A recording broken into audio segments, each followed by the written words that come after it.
Hello, learners. So, as you have already seen from the title, that in today's video we are going to do the whole lexical analysis of three advanced English words. But before we begin, let us first understand what a whole lexical analysis actually is. So, a whole lexical analysis means understanding every important aspect of a word. Its purpose is not just to help you learn the meaning of a word, but to help you understand it completely, like how to pronounce it, how to use it correctly in a sentence, and how native speakers use it in real life conversations. In simple words, a whole lexical analysis is the complete breakdown of a word. Now, if I say we are going to do the whole lexical analysis of three words, what are the steps included? What are we going to study in those words? It includes many things, such as the word's meaning, pronunciation, stress, part of speech, word origin, common usage, example sentences, synonyms, antonyms, collocations, and much more. But before we learn all those things, we always start with the pronunciation. Why? Because language is spoken but before it is written. So if you don't know how to pronounce a word correctly, then it's going to be difficult for you to use it confidently in conversations. Now, to understand pronunciation, we first break a word into syllables. So, what is a syllable? A syllable is one beat or one sound unit in a word. Here's an easy way to understand this by clapping. Every clap usually represents one syllable. For example, cat. Now, in this, you pronounce it in just one clap. So, it has only one syllable. Now, take a look at another word apple. Two claps, apple.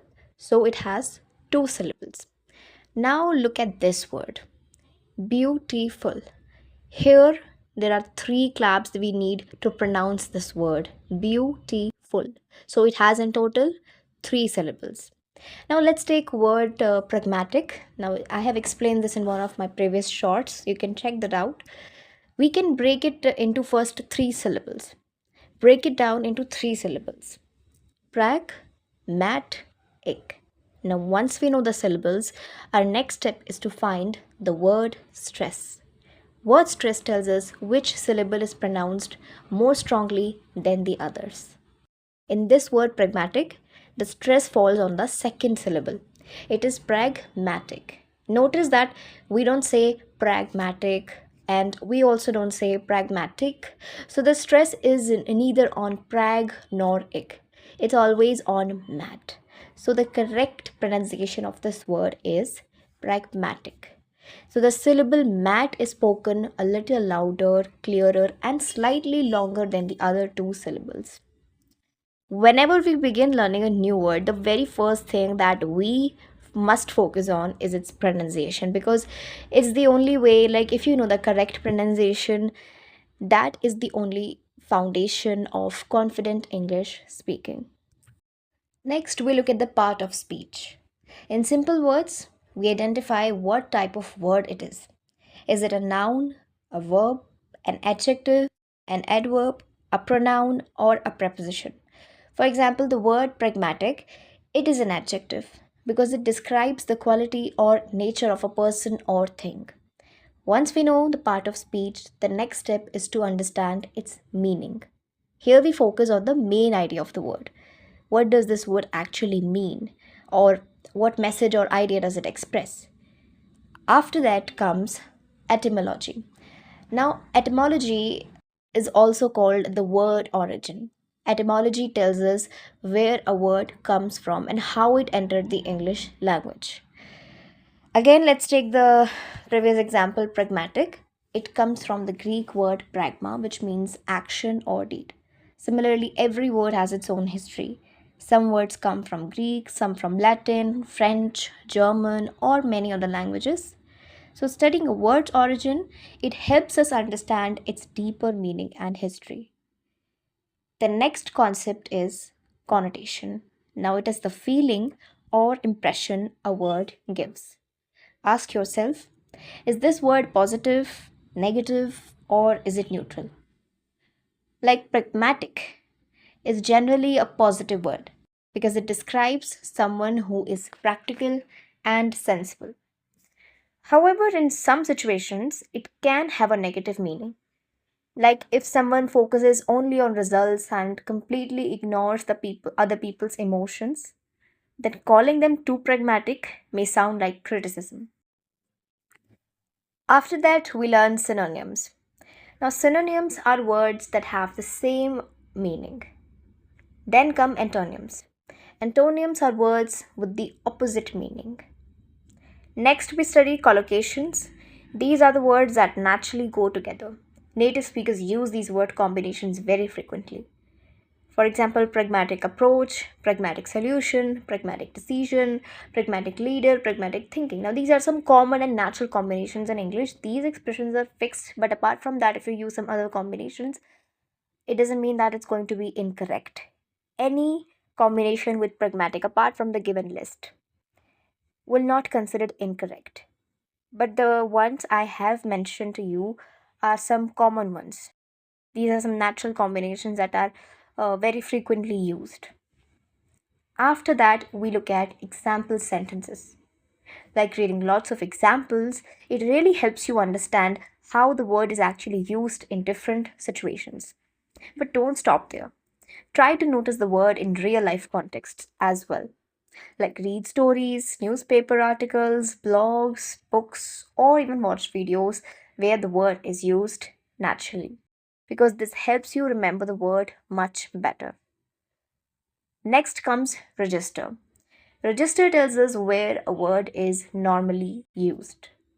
For example, is it used in formal English, informal English, neutral conversations, academic writing, or professional communication? Now, if you want to know what about formal, informal, or neutral English, what do these terms mean, then you need to check out the video I have uploaded. Like it's the previous video I have uploaded, and in that video, I've explained about what do these three terms mean. Because knowing the register, now let's get back to the topic. Knowing the register helps you choose the right word in the right situation. It is very important. It's crucial for you to use the right word in the appropriate situation. After that comes frequency. Frequency tells us how common a word is. Is it used every day, occasionally, or is it quite rare? For example, pragmatic, it is a fairly common word, especially among educated speakers in professional communication and in academic English. Finally, we have the CEFR level. The CEFR, or Common European Framework of Reference for Languages, is an international system that measures English proficiency. It has divided learners into six levels: A1 beginner level, A2 elementary level, B1 intermediate level, B2 upper intermediate level, C1 advanced level, and at the end, C2, which is the proficient or near native level. Every English word can be associated with one of these levels. Why knowing a word's CEFR is important? Knowing a word's CEFR level helps you understand whether it's suitable for beginners or more advanced learners. Now let's talk about word family. A word family is a group of words that all come from the same root word, but they have different forms and different grammatical functions. Now you can think of it as one family with different members. They all have the same basic meaning, but each member has a different job. Again, let's take the word pragmatic. Originally, pragmatic is an adjective, but from this one word, we can create several related words.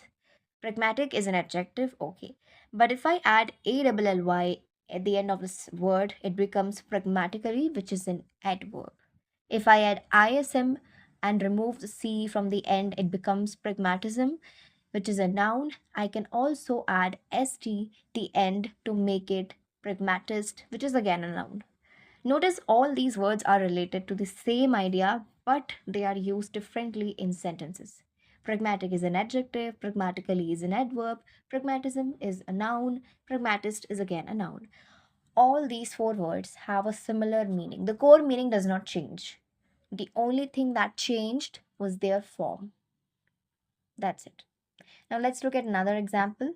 The word beauty has a whole family. Beauty itself is a noun, but if you remove y and add iful at the end, it becomes beautiful. It's an adjective. If you add full-ly at the end, it becomes beautifully. Now this is an adverb. But if you add y at the end, fy, it becomes beautify. Now this is a verb. So beauty, the word, the central idea, which is beauty, it did not change. Only the words change. Now let's understand grammatical positioning. Grammatical positioning simply means where does a word naturally fit in a sentence. Knowing the meaning of a word is not enough. You also need to know where to place it. Should it come before a noun, after a verb, after a linking verb, at the beginning of the sentence, at the end? The answer depends on the part of speech. Let's understand this with examples. The word pragmatic is an adjective. Adjectives usually come before nouns, like a pragmatic decision, or they can come after a linking verb, like she is pragmatic. Is here is the linking verb. Both sentences are correct because adjectives commonly appear in these two positions, right? So grammatical positioning tells you where a word naturally fits in a sentence. Once you understand this, forming correct English sentences becomes much easier. Alright, before we begin analyzing our first word, let's quickly recap everything we have learned so far. First, we understood what a whole lexical analysis is. It's simply the complete study of a word, not just its meaning, but everything you need to know to use it confidently. Then we learned about pronunciation, syllables, and word stress because speaking a word correctly is our first step to using it correctly. After that, we discussed the parts of speech, which tells us what kind of word it is, followed by its meaning, word origin, and connotation.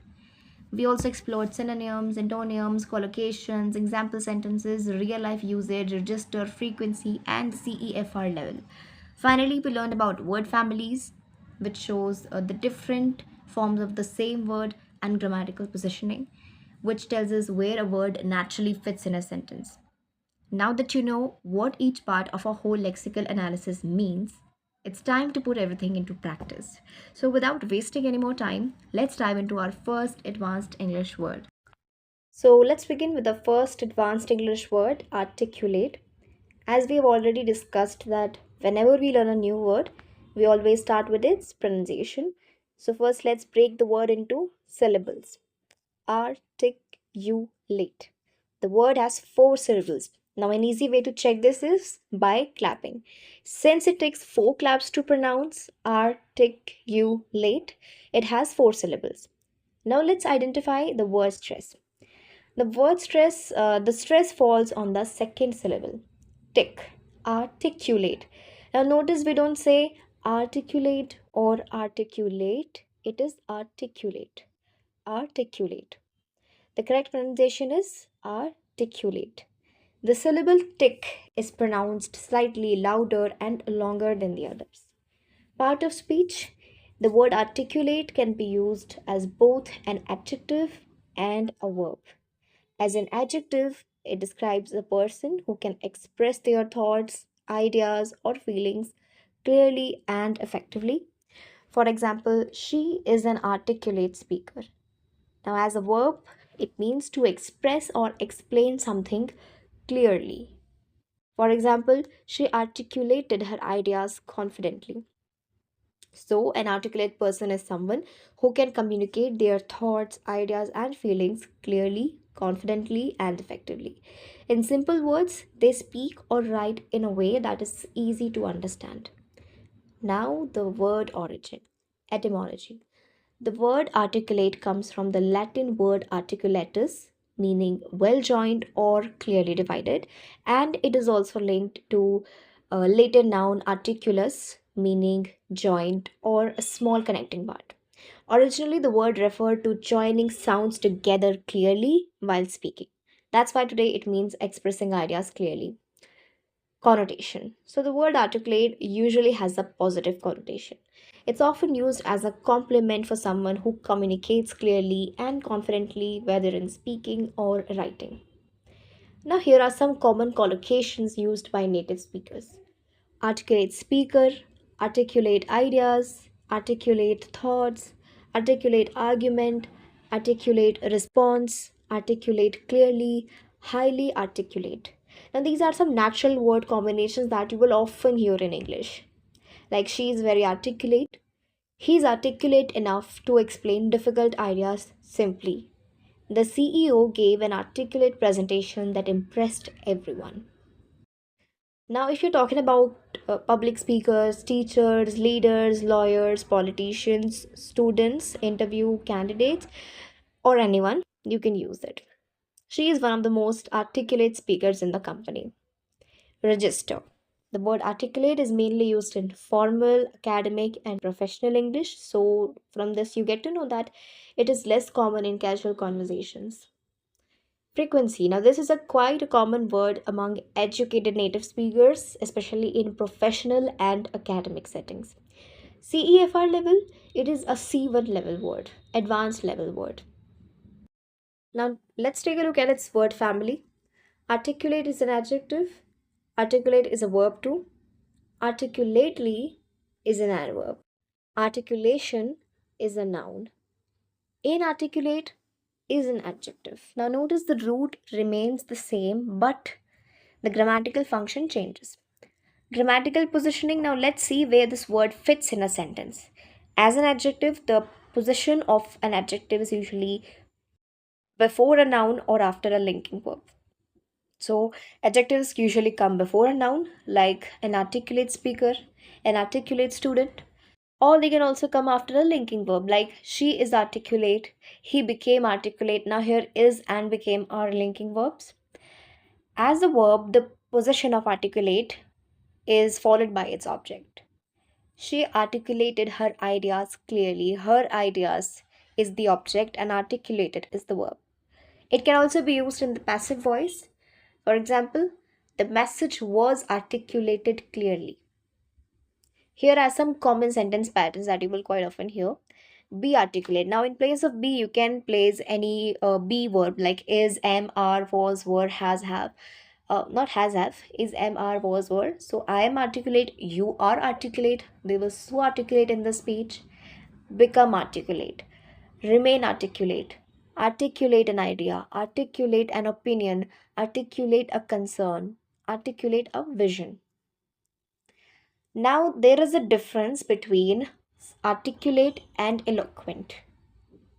Many learners think these two words mean exactly the same thing, but there is a small difference. An articulate person speaks clearly and is easy to understand, but an eloquent person not only speaks clearly but also speaks beautifully, persuasively, and emotionally. So, in other words, every eloquent speaker is usually articulate, but not every articulate speaker is eloquent. Now, here's a memory tip to understand the difference between articulate and eloquent. Think of a teacher explaining a difficult math problem in a very simple and clear way. Even a complex idea becomes easy to understand. Now, that teacher is articulate. So, articulate means clear communication. So, if someone can explain it clearly, they are articulate. Eloquent. Now, imagine a motivational speaker giving an inspiring speech. People are not just understanding the speech, they are feeling inspired, emotional, and motivated. Now, that speaker is eloquent. So, eloquent is beautiful and have a powerful communication. So, an eloquent person doesn't just speak clearly, they speak beautifully, emotionally, and persuasively. Now, let's move on to our second advanced English word, astute. As always, we will begin with its pronunciation. Let's first break the word into syllables. It has two syllables, astute. Now, you can clap it like this, astute. Since it takes two claps to pronounce, it has two syllables. Now let's look at the word stress. The stress falls on the second syllable, astute. The second syllable is pronounced a little louder and longer than the first. Unlike the previous word articulate, the word astute is only an adjective, so it's not commonly used as a verb, meaning an astute person is someone who is very clever and quick to understand people, situations, or even problems. So they notice important details that many other people miss. Because of this, they usually make wise and intelligent decisions.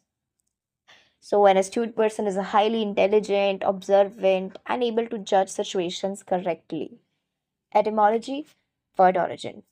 The word astute comes from the Latin word astutus, meaning clever, crafty, or shrewd. It's related to the Latin word astus, which means skill, cleverness, or cunning. Over time, English adopted this word to describe someone who has sharp intelligence and excellent judgment. Connotation. Now, it usually has a positive connotation. It's often used as a compliment for someone who makes smart observations and wise decisions. For example, she is an astute businesswoman. She is an astute businesswoman. However, in some situations, it can have a slightly negative meaning. If someone uses their intelligence only for personal benefit or to outsmart others, calling them astute may suggest that they are very calculating or cunning. He is an astute negotiator who always gets what he wants. Here, the word suggests that he is extremely clever at negotiation. Collocations. Now, here are some common collocations used by native speakers: astute observation, astute decision, astute businessman, astute leader, astute investor, astute judgment, politically astute, financially astute. These are some natural word combinations that you will often hear in English. She's very astute. He made an astute decision that saved the company. The journalist asked several astute questions during the interview. It is mainly used in formal English, academic English, business English, and professional communication. So now you know that it's an advanced word. As we are covering up the series of advanced words, so it's obviously not quite common in casual conversations. It is obviously used in professional settings. Frequency, it's an advanced word, so it's quite frequently by educated native speakers, especially in business, politics, news, and professional writing. CEFR level. Now, the word astute, it belongs to C1 level. Word family, now let's look at its word family. Astute is an adjective, but if you add ly at the end, it becomes astutely. That's an adverb. If you add ness, it becomes a noun. That's astuteness.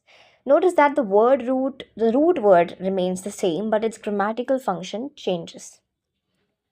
Okay, grammatical positioning. Now, since astute is an adjective, it usually appears before a noun or after a linking verb. For example, before a noun, an astute leader, an astute observation, an astute investor. After a linking verb, he seems astute, she is astute. They became astute decision makers. Now, here is, seems, and became are linking verbs. Common sentence patterns are like be astute, become astute, remain astute, make an astute decision, give an astute observation, show astute judgment. Astute versus smart versus insightful. Now, many learners confuse these words. A smart person is generally intelligent. An insightful person has a deep understanding of people or ideas, but an astute person quickly notices important details, understands situations accurately, and make wise decisions. So, in other words, someone can be smart without being astute. An astute person knows how to use their intelligence effectively. Memory trick. Imagine a chess player. Before making a move, they carefully observe every possibility, predict their opponent's strategy, and choose the best move. That player is astute. So, astute is a person with a sharp mind and good judgment. If someone notices what others miss and consistently make wise decisions, they are astute. And please, one quick correction before we move on. I accidentally mispronounced the word astute a couple of times while explaining it. So, the correct pronunciation is astute, with the stress on the second syllable. Tute, astute. So if you heard me say it differently earlier, please ignore that. The correct pronunciation is astute. That's it. Now let's move on to the third and final advanced word in today's vocabulary session. Insightful. As always, we will begin with its pronunciation. So let's first break this word into syllables. Insightful. The word has three syllables. Let's clap it together. Insightful. Since it takes three claps to pronounce, it has three syllables. Now let us identify the word stress. The stress falls on the first syllable. Insightful. Now notice we do not say that insightful, or we don't even say insightful. It's insightful. So the stress is upon in. Correct pronunciation is insightful. Part of speech. The word insightful is an adjective. It describes the quality of a person, an idea, or even a comment. So it's not a verb and not an adverb. An insightful person has a deep understanding of people, situations, or ideas. They often notice meanings, patterns, or connections that other people don't see. Now, because of this, they usually give thoughtful, intelligent, and meaningful opinions. So, in simple words, an insightful person is the one who understands things deeply and makes thoughtful observations. Etymology, the word origin, it's made up of two parts, insight plus full. Now, the word insight means the ability to understand something deeply or clearly, especially something that's not immediately obvious. The suffix full means full of. So, insightful means full of insight. Connotation, it generally has a positive connotation. It's always used as a compliment. We use it to describe someone who thinks deeply, understands situations well, and shares meaningful ideas. She asked an insightful question. Now, that was an example. Here are some common collocations. These are some natural combinations that are used frequently. Insightful question, insightful comment, insightful observation, insightful analysis, insightful discussion, insightful book, insightful article, insightful leader, and many more. She is very insightful. He made an insightful observation during the meeting. The professor gave an insightful analysis of the novel. Since it's an advanced word, so it is obviously used more frequently in academic and professional English. It's a C word advanced level word. Now let's look at its word family. Insightful is an adjective. Insightfully is an adverb. Insight is a noun. See, all these words have a same root but different grammatical functions. Now let us see the grammatical positioning. Now, after learning those two previous words, you finally come to an understanding of adjectives, that whenever an adjective is placed in a sentence, it is either placed before a noun or after a linking verb. Same rule goes with this word. Since this word insightful is an adjective, so it usually appears in a sentence before a noun or after a linking verb. Before a noun. An insightful question, an insightful book, an insightful analysis, an insightful comment. Now, after a linking verb, she is insightful, her advice is insightful, the discussion became more insightful. Now, here is and became are linking verbs. Here are some common sentence patterns: be insightful, become insightful, provide insightful analysis, ask an insightful question, make an insightful observation, offer insightful advice, write an insightful article. So, these three words that we covered in today's lesson: insightful, astute, and articulate. Now, these three words are similar, but they focus on different strengths. An insightful person is the one who understands things deeply and shares meaningful ideas. An astute person quickly notices important details and makes wise decisions. An articulate person expresses ideas clearly and confidently. For example, an insightful teacher helps students understand difficult concepts. An astute manager quickly identifies problems and finds the right solution. An articulate speaker explains ideas clearly so everyone can understand them. Now, here's a memory trick for you. Imagine you are watching a movie with your friend. When the movie ends, everyone says that was a great movie. But your friend starts explaining the hidden message, the character's emotions, and the deeper meaning behind the ending. Suddenly, you realize something you completely missed. At that moment, you think, wow, my friend is really insightful. Here's an easy formula: insightful is the one who has deep understanding and gives meaningful ideas. Someone who helps others see what is not immediately obvious is insightful. Okay, now listen to this short story. This is about the new team leader. A company was facing a serious problem. Sales were falling and no one knew why. Many employees shared their opinions, but their explanations were confusing. Then the new team leader spoke. She explained the situation in a simple, organized, and confident way. Everyone understood her immediately. She was articulate. As she listened to everyone's ideas, she noticed a small detail that everyone else had ignored. She realized that customers were not unhappy with the product, they were unhappy with the slow delivery service. She quickly identified the real problem and suggested the best solution. Now, she was astute. After solving the problem, she explained why customers behave that way. She connected customer feedback, market trends, and human behavior, helping the whole team understand the deeper reason behind the issue.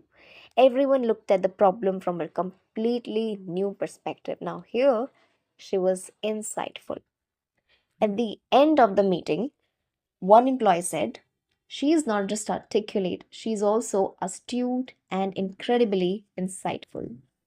So she was articulate because she explained her ideas clearly. She was astute because she noticed what everyone else missed and made a smart decision. And she was also insightful because she understood the deeper meaning behind the problem and helped others see it too. So that was it for today. If you found this lesson helpful or learned something new from today's video, then give it a thumbs up. Also, make sure to subscribe to my YouTube channel if you would like to keep watching similar such videos to improve your English. And I'll see you in the next part.